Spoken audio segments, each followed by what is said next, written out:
यह कहानी एक सच्ची घटना से प्रेरित है जो वास्तविक जीवन में घटी थी। इसमें वर्णित कुछ पात्र, स्थान और घटनाएं बिल्कुल वैसी ही हैं जैसी उन्हें अनुभव किया गया था। हालांकि दर्शकों को बेहतर अनुभव देने और कहानी को प्रभावशाली बनाने के लिए कुछ दृश्य और संवादों को कल्पना के आधार पर प्रस्तुत किया गया है।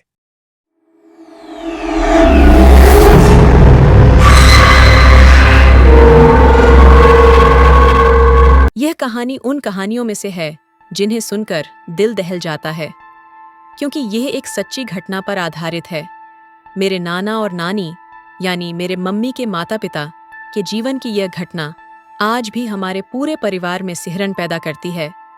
मैं बचपन में अपनी दादी के पास बैठकर अक्सर कहानियां सुना करती थी। एक रात मैंने पूछा, दादी आज कोई डरावनी कहानी सुनाओ, वो भी सच्ची। दादी ने एक गहरी सांस ली, मेरी पीठ पर हाथ फेरा और कहा, तो सुन, जो मैं अब तुझे बताने जा रही हूं वो कोई कल्पना नहीं है। ये तेरे नाना की सच्ची कहानी है। वो वक्त जब वो सिर्फ 2 महीने के थे। साल 1950। बिहार के मोकामा जिले का एक शांत और सीधा सादा गांव। वहीं एक गरीब लेकिन खुशहाल परिवार में जन्म होता है एक बच्चे का, जिसका नाम रखा गया सत्येंद्र।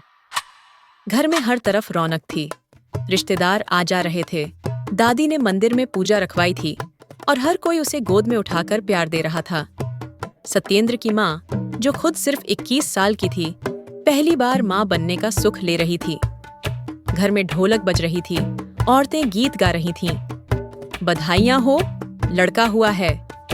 सत्येंद्र की माँ की आंखों में आंसू थे, लेकिन वो आंसू खुशी के थे। जन्म के 2 महीने बाद एक सुहानी सुबह माँ ने उसे आंगन में झूले में सुलाया। एक नीम के पेड़ के नीचे सूरज की हल्की किरणें पत्तों से छनकर झूले पर पड़ रही थीं। हवा में एक शांत मिठास थी, लेकिन यह सुकून ज्यादा दिन तक टिक नहीं पाया। सत्येंद्र 2 महीने का था, लेकिन उसका व्यवहार किसी आम बच्चे जैसा नहीं था। वो झूले में लेटा हुआ अचानक खिलखिलाकर हंसने लगता, हाथ पांव हवा में चलाने लगता, जैसे किसी को पकड़ने की कोशिश कर रहा हो। ऐसा लगता था जैसे कोई उसके सामने बैठा है, उससे खेल रहा है। माँ पहले थोड़ी मुस्कुराई, सोचने लगी शायद सपना देख रहा है। लेकिन जैसे जैसे दिन बीतते गए, ये बात एक रोज की आदत बन गई।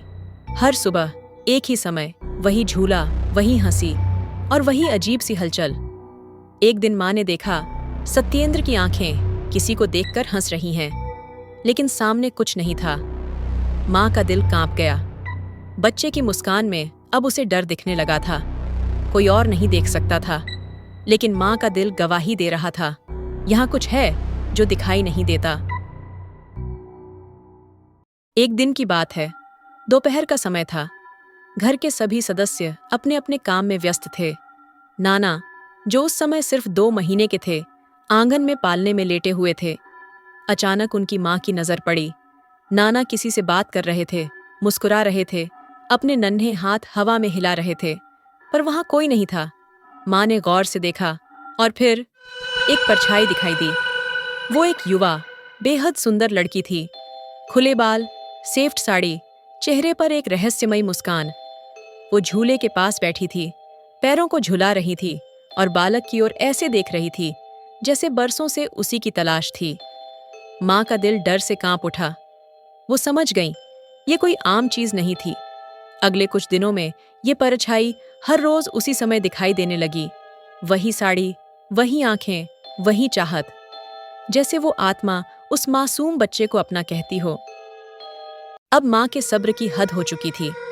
वो डर जो अब तक आंखों में कैद था, बाहर आ चुका था। उसने गांव के 2 पुराने तांत्रिकों को बुलाया।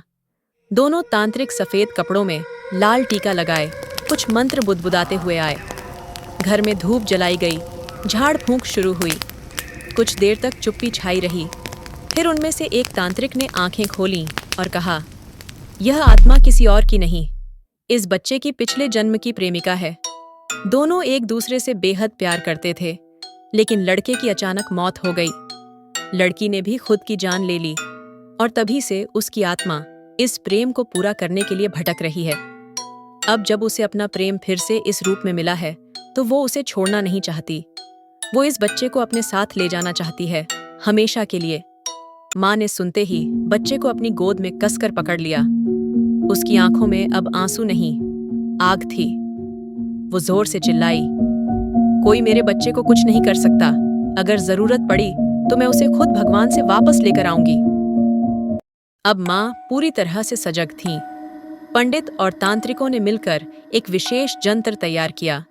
उसमें अनेक मंत्रों का संयोग था, जिसे छोटे से कपड़े में लपेटकर तांबे के डिब्बे में बांधा गया। ये जंतर अब बालक सत्येंद्र के दाहिने हाथ में बांध दिया गया।